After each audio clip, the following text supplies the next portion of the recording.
Buying a G-Wagon from an importer.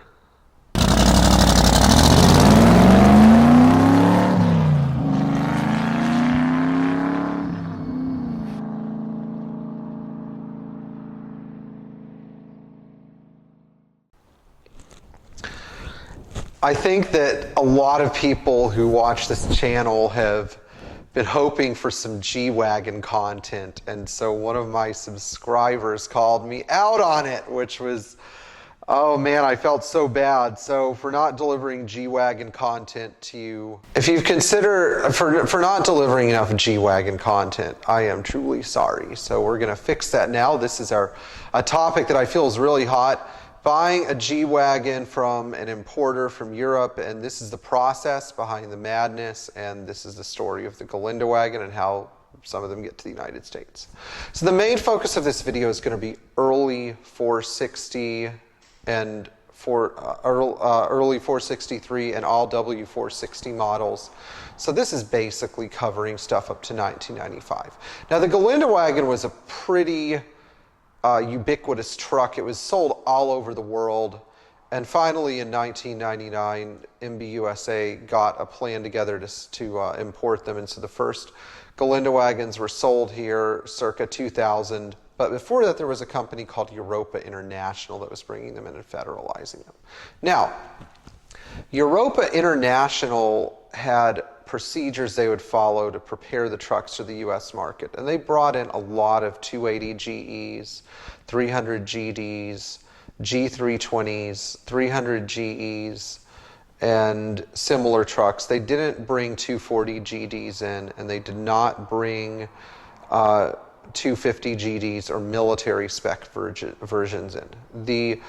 The majority of Europa trucks, from what I understand, were top of the line, well equipped, nicely trimmed, automatic transmission, cabriolets, or 5-door variants. And for the most part, these trucks now are highly collectible. They tend to have celebrity ownership because they were really expensive, and if you would go through and read the Hemmings Motor Nudes ads in the early 90s like I did when I was a kid, you'd see these trucks advertised by Europa for $80,000, $90,000, $100,000 depending on what they were. The G cabriolets, such as the G320 cabriolet, were extremely valuable, and they were brought in pretty often. And Europa had a pretty great business of this all the way up to 1999, 2000, when Mercedes ramped up G500 production for the United States. Now, there are other Galinda wagons coming in to the United States, and a lot of these are ex-Danish Army, vehicles imported from Europe, vehicles imported from sometimes areas that may not have been the best for maintaining a car, such as militaries in the Middle East. But the majority seem to be European Army specification Galinda wagons or civilian trucks from places like Spain or Portugal. Now, the ex-Army vehicles that are selling for $20,000 to $30,000 on Craigslist are actually pretty cheap. What am I telling you?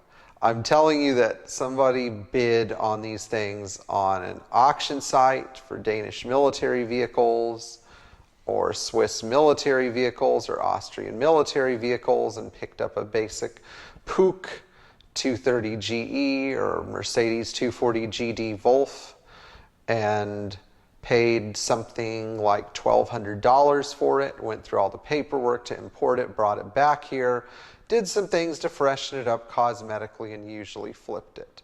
The Swiss Army and similar armies maintained their Galinda wagons extremely well, and therefore they usually didn't have a huge number of mechanical needs. Also, because these countries weren't usually at war, their Galinda wagons were actually pretty decent trucks. They were basically just used for basic transportation. Nobody was carrying troops into a combat zone, even though they had radio trucks and troop carriers and such.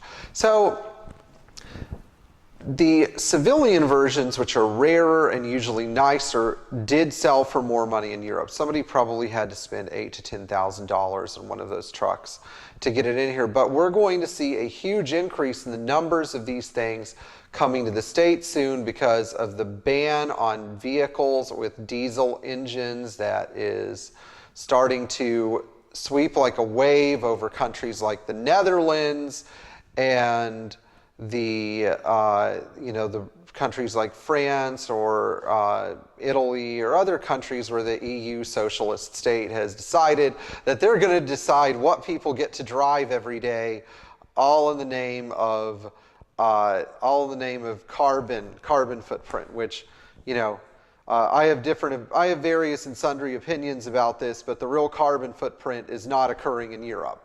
Just so you guys know, in case there's any question about it. A guy driving his 250 GD around is not significantly contributing to global warming. However, that Chinese plastic toy that your child got in his McDonald's Happy Meal, the carbon footprint for that thing is probably just about as big as your Galinda wagon. So, just saying, go research it. Anyway, we're going to see more of these coming to the United States at lower prices. So, it doesn't hurt to go look in the European market for your own Galinda wagon. If you don't mind paying a markup of several $100% here, that's fine. They're good trucks. They deserve to be cared for and they deserve to have new owners. And I think that they're wonderful vehicles. I have no complaints about either gas or diesel versions. And if you do currently own a Galinda wagon, well, I am glad to hear that you are taking care of these awesome trucks. In the meantime, please like, share, subscribe, tap the bell for notifications. And if you have not, if you would like more information about the Galinda wagon that you have not heard about through some of our normal tutorials, please ask us. And for a Patreon donation, we will be even more eager to respond to your plea for help. In the meantime, enjoy driving your Mercedes Benz and especially your Galinda wagon.